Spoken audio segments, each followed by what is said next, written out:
السلام عليكم.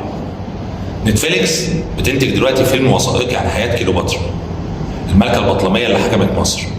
طبعا احنا عارفين انها دايما بتثير المشاكل وبتصير عندي الازمات في اي انتاج لاي فيلم بتعمله. والازمه المره دي عن قصه الفيلم ده انها بتتبنى راي ونظريه اسمها نظريه المركزيه الافريقيه او الافرو سنتريك.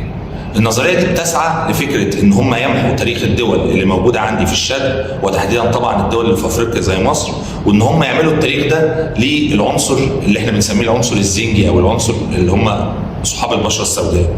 وده بعض السياسات اللي بدات تنتشر في الفتره الاخيره وتحديدا في امريكا عشان يتم التخلص من فكره عدد كبير من الزنوج الموجودين هناك كنوع من انواع العنصريه، بس المره دي عنصريه مقننه ان هم ينقلوهم من الشرق.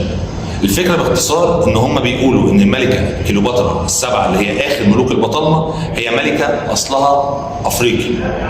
وهنا المشكله بقى، المشكله الناس كتير ما تعرفهاش ان اصلا الملكه دي مش مصريه. كليوباترا دي اصلا ملكه يونانيه جت احتلت مصر. وهنا بقى تعالى احكي لك القصه بدات ازاي. قهوتك وشايك وتعالى احكي لك. القصه بدات عندي لما حاول الاسكندر الاكبر ان هو يتوسع بعد ما وصل للحكم بعد ابوه فيليب الثاني. الاسكندر بدا يتوسع على حساب الفرس وقدر يعمل امبراطوريه كبيره زي ما احنا شايفين كده.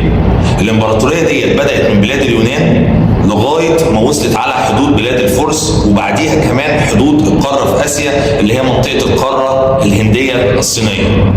في المنطقه ديت وبعد كل التوسعات دي الاسكندر بيموت وهو عنده 33 سنه بمرض الحمى. لما مات الاسكندر الاكبر ظهرت عندي مشكله جديده. الاسكندر مات وظهرت المشكله للنور، مين اللي هيحكم الامبراطوريه الكبيره اللي احنا شايفينها ديت؟ الاسكندر الوريث الوحيد ليه كان ابنه من واحده فارسيه، وده اللي رفضه طبعا القاده اللي كانوا معاه في الحرب، ان احنا طول عمرنا بنحارب الفرس فمستحيل نرضى ان واحده هي وابنها الفارسيين هم اللي يحكموا الامبراطوريه اللي احنا حاربنا وضيعنا مجهودنا فيها كدوله يونانيه. وبالتالي اتعمل مؤتمر عندي في مدينه بابل، وكان لسه الاسكندر مرمي قدامهم الراجل ما اتدفنش، يعني زي ما بيقول كده البكا على راس الميت. وقرروا ان هم يقسموا املاك الامبراطوريه اليونانيه ديت على 3 قاده. اول قائد عندي اسمه انتيجونس. القائد انتيجونس اللي قدر ان هو يسيطر على منطقه اسيا الصغرى وبلاد اليونان. ثم القائد الثاني كان سوليوكس اللي قرر ان هو يحتل منطقه العراق ويسيطر عليها وتبقى دولته ومعاها منطقه فينيقيا اللي هي كانت بتضم عندي سوريا ولبنان وفلسطين. ثم القائد الثالث وده بقى اللي يهمنا بطليموس. عم بطليموس وتحديدا بطليموس ابن لاجوس اللي هو هيأسس عندي دوله البطالمه في مصر. دوله البطالمه بدات عندي من ايام بطليموس ابن لاجوس اللي هو تولى حكم مصر من سنه 305 قبل الميلاد، واعلن نفسه ملك على مصر ولقب نفسه بلقب سوتير او المنقذ، وبدا بعد كده اولاده يمسكوا من بعده. زي ما انت شايف كده دوله البطالمه امتدت عندي لاكثر من ملك وكلهم كانوا بيحملوا لقب بطليموس، بدايه من بطليموس الاول مرورا بالثاني والثالث والرابع والخامس، واقعد عد بقى لغايه بطليموس ال 14. وكل الملكات تقريبا اللي كانوا في الدوله دي كانوا برضه بيحملوا لقب واحد بس اسم كليوباترا. فانا عندي 7 ملكات اسمهم كليوباترا كلهم تبع دوله البطالمه. وعشان كده ما ننساش ان دوله البطالمه هي دوله يونانيه بتحتل مصر، يعني دول مش مصريين. فلما تيجي حضرتك تنتج لهم فيلم دي حاجه ما تضرنيش انا، انت كده بتضر تاريخ بلاد تانيه مش بتضر تاريخ مصر. المهم القصه بتاعتي بدات لغايه بطليموس ال 13. بطليموس ال 13 لما تولى الحكم وبعد ما مات حصلت عندي الازمه لانه كان مخلف 3 عيال. كليوباترا السبعه ودي اكبر واحد في عياله وكان تقريبا سنها لا يتجاوز ال 15 سنه. واخوها اللي كان بعديها كان بطليموس ال 14 اخوها اللي بعديها كان بطليموس 13 واخيرا بطليموس ال 14. المشكله بقى ان كليوباترا بدات تطالب انها هي اللي تحكم الدوله، ولكن طبعا اخوها بدا يلعب في دماغ الوزراء والناس اللي كانوا حواليه ان هو اللي لازم يمسك. وهنا دخل بطليموس ال 13 مع اخته في صراع، حرب فضلت مستمره عندي اسمها حرب اسكندريه.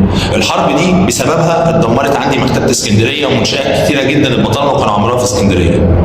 وفي نفس الوقت اتدخل عندي يوليوس قيصر اللي هو في الوقت ده كان حاكم روما، اللي حب طبعا يلبس عبايه الدوله اللي اتسع ليه السلام في الدول وفي العالم، نفس تقريبا العبايه العبايه اللي بتلبسها امريكا طبعا دلوقتي، وبالتالي بدا يتكلم ان هو يحدي الموضوع بين كليوباترا وبين اخوها، وقرر ان هو يجوزهم لبعض.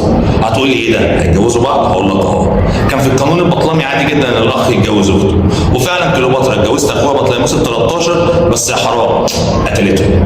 عشان تتجوز بطليموس ال 14 اللي هو اخوها الثاني وبرضه تقتله، ده كله عشان تنفرد بالحكم لوحدها، وحققت اللي هي عايزاه. بس الدوله خلصت على كده؟ لا، ما خلصتش. كليوباترا كانت شخصيه طموحه جدا، وقررت انها تلعب على الراجل الكبير الكباره اللي اسمه يوليوس قيصر، وقدرت انها تضحك عليه وتقنعه ان هي بتموت فيه وبتحبه، على الرغم ان هو كان تقريبا في سن ابوها، واتجوزته وخلفت كمان منه. المشكله الاكبر بقى ان القانون الروماني كان بيمنع تعدد الزوجات، فكان جواز يوليوس قيصر من كليوباترا السبعه كارثه في روما، والعالم كله الروماني قلب على يوليوس قيصر وكرهوا جدا كليوباترا السبعه. وكانت الاحداث بعد كده بتتوالى ان بيخش يوليوس قيصر في صراعات هناك في روما، بتنتهي الصراعات دي بمقتل يوليوس قيصر نفسه على ايد واحد من اوفى اصدقائه بروتوس، بعد ما قال العباره المشهوره بتاعته حتى انت يا بروتوس. بموت يوليوس قيصر بتقوم حرب اهليه كبيره جدا في روما. الحرب دي بتنتهي على ايد اثنين كانوا من اشد القاده، اللي كان زي ما بنقول كده دراعه اليمين ودراع الشمال بتاع يوليوس قيصر. قرروا ان هم يجيبوا للراجل حقه، وفعلا دخلوا في صراع مع اعداء يوليوس قيصر وانتصروا عليهم كلهم، وخدوا الامبراطوريه الرومانيه كلها وحكموها. وتم تقسيم الامبراطوريه على الاثنين دول، اوكتافيوس وانطونيوس. انطونيوس خد الجزء الشرقي من العالم، واوكتافيوس خد الجزء الغربي من العالم. الجزء الشرقي يعني معنى كده ان انطونيوس هيحكم الجزء اللي فيه مصر وفيه كليوباترا. وهنا كليوباترا اول ما عرفت بدات ترمي شباكها على الراجل الغلبان اللي اسمه انطونيوس، وتقنعه انها بتحبه وبتموت فيه، مش هتقدر تعيش من غيره. انطونيوس حبها واتجوزها، وهنا بدات كليوباترا تقلب انطونيوس على صاحبه وزميل عمره اوكتافيوس، وبدات تقنعه ان هي لازم هي اللي تحكم العالم الروماني، هي طبعا جوزها اللي هو حضرتك، على اعتبار ان احنا لينا ابن، او انا ليا ابن من يوليوس قيصر، فهو الوريث الشرعي للامبراطوريه، مش اوكتافيوس ولا انطونيوس. طبعا انطونيوس عشان بيحب كليوباترا بدا يمشي بالمبدا والفكره اللي هي بتسوق لها، وفعلا بدا يطالب بالعرش لابن يوليوس قيصر اللي هو كان ابنه من كليوباترا. طبعا الكلام ده كل العالم الروماني رفضه، وطبعا اوكتافيوس هو كمان رفض، وبالتالي هيخش حرب ضد انطونيوس في معركه مشهوره جدا اسمها معركه اكتيوم البحريه على سواحل بلاد اليونان. المعركه دي كانت سنه 31 قبل الميلاد. بتنتهي المعركه ديت ان انطونيوس بيتهزم في المعركه، وبتوصل الاخبار لكليوباترا اللي كانت هنا في اسكندريه عاصمه مصر ان زوجك اتقتل في المعركه. طبعا الكلام ده كان غلط، بس هي ما كانتش تعرف. كليوباترا اول ما سمعت كده قررت انها لازم تتخلص من حياتها وتنتحر بسرعه، لان كان اوكتافيوس حالف يمين طلاق ان هو لو مسك كليوباترا هيبهدلها بهدله ما تعلم بها الا ربنا، وخصوصا ان هو كان مصمم ان هو يحطها في قفص زي الحيوانات ويلف بيها كل الامبراطوريه الرومانيه وكل الولايات الرومانيه كاهانه ليها ولتاريخها. كليوباترا عشان تحافظ على نفسها وعلى تاريخها قررت انها تنتحر، وانتحرت فعلا كليوباترا. انطونيوس الغلبان اللي هرب من المعركه اول ما جه جري على اسكندريه عشان يشوف حبيبه قلب كليوباترا لا انتحرت، الراجل خد السيف بتاعه وقتل نفسه. وبكده بتنتهي اكبر قصه حب العالم كله بيتغنى بيها لغايه دلوقتي، هي قصه كليوباترا مع انطونيوس. ولكن الحقيقه هي ما كانتش قصه حب قد ما هي كانت مصالح من كليوباترا السبعه. شكرا.